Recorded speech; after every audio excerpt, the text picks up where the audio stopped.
शासकीय कांदा खरेदीच्या दरामध्ये 3 रुपये 45 पैशांनी वाढ करण्यात आली आहे। याआधी 12 रुपये 35 पैसे दरानं उन्हाळी कांद्याची खरेदी केली जात होती। आता 15 रुपये 80 पैसे दरानं शासकीय उन्हाळी कांद्याची खरेदी होणार आहे। 1580 रुपयानं कांदा खरेदी होणार आहे।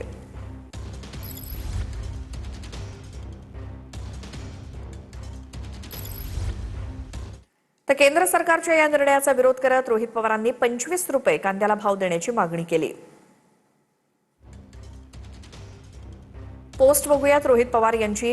कांद्याला मिळत असलेल्या कवडीमोल भावामुळे गेल्या आठवड्यात लासलगाव इथे आंदोलनाच्या माध्यमातून शेतकऱ्यांची ताकद काय असते याचा ट्रेलर दाखवून देताच घाबरलेल्या केंद्र सरकारनं उद्या चांदवड इथे आंदोलनाच्या माध्यमातून दिसणारा पिक्चर येण्यापूर्वीच खरेदी दरात 12 रुपये 35 पैशांवरनं 15 रुपये 80 पैसे वाढ करण्याचा निर्णय केंद्र सरकारनं घेतला।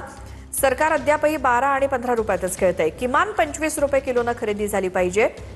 25 रुपये किलो दरानं कांद्याची खरेदी केल्याशिवाय आणि आधी विक्री केलेल्या कांद्याला प्रति किलो 15 रुपये प्रमाणे अनुदान दिल्याशिवाय मागे हटणार नाही अशी पोस्ट रोहित पवार यांची।